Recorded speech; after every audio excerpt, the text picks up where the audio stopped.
Today you are going to draw a practice portrait of your person. Now this is just a generalized picture that I drew. I wasn't really drawing with anyone in mind, but it's just a practice. I created this video so that way you can go at your own pace. I went kind of fast because I didn't have that much time to make this video, but you may pause it and continue it at any time. That way you can practice on your own. And as you're doing this, I will be passing out pictures, if I can, of your person that you're drawing a portrait of. So when you get your picture, you're gonna start out with a head like this. And if you remember, the eyes go right on that top of that ear line. So you're gonna draw a really light line that goes across.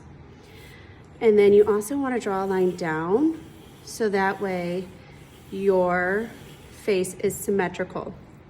And when you're drawing your eyes, if you remember, you can fit 5 equal sized eyes across the face. So if you're trying to get eyes that are realistic looking, you could fit 5 even eyes across. When you are making your portrait of a teacher, you can choose if you want to make your eyes realistic, or you can choose to make them more cartoony or less realistic. But if you're making realistic eyes, you want to get that football shape. So I'm going to draw that football shape.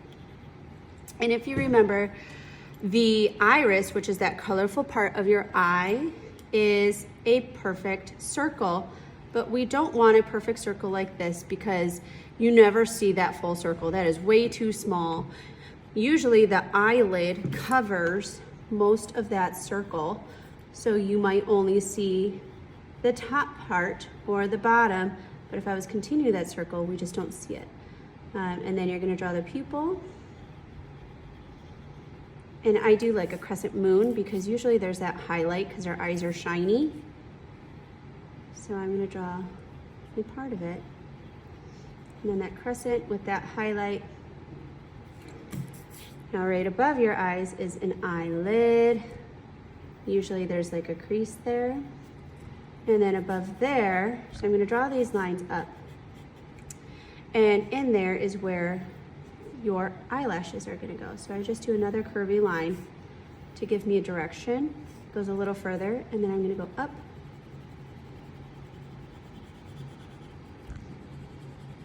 And I'm gonna go this way.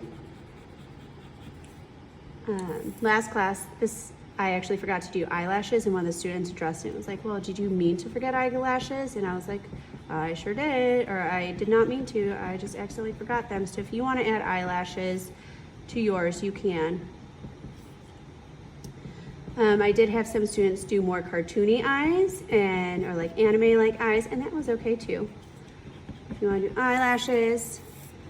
Now for the nose, your nose goes all the way down to where your bottom of your ears are. So if you draw a light line from bottom of your ear to the bottom of the ear, that's where the nose goes. And I'm gonna draw parentheses like this, then little parentheses.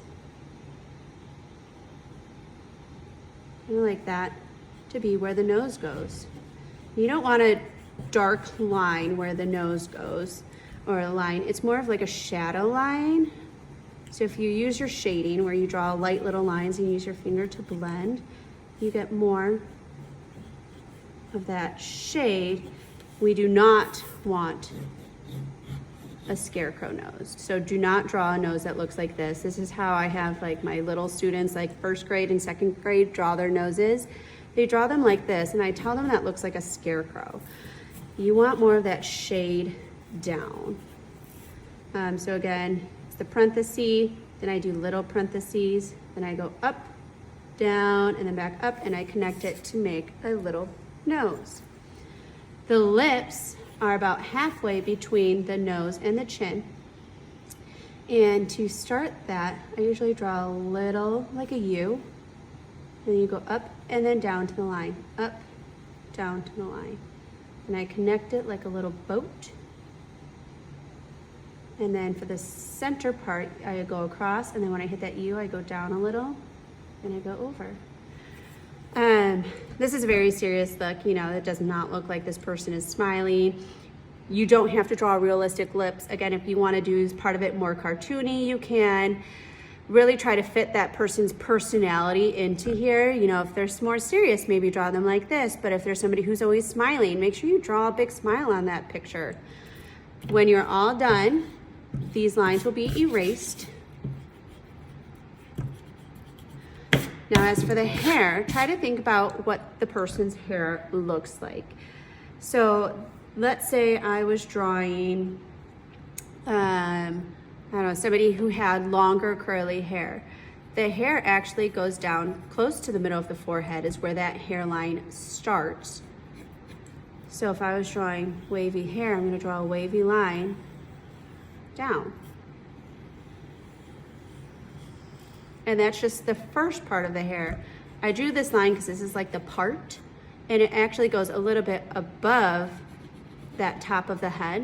And I'm going to draw the curly line down like this, so that everything in here will be hair.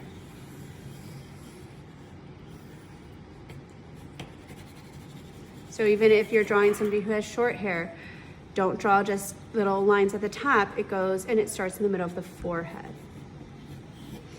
So then, and also try to think about what this person wears. Like Miss Nettleton wears a lot of cheetah print. Miss Tuttle wears a lot of pink. Mr. Long wears his overalls. Try to think about what people wear and make them wear that in their portrait, and try to think, do they have freckles? Do they wear glasses? Add that in there as well. So you're gonna follow along, go at your own pace today, and here you go.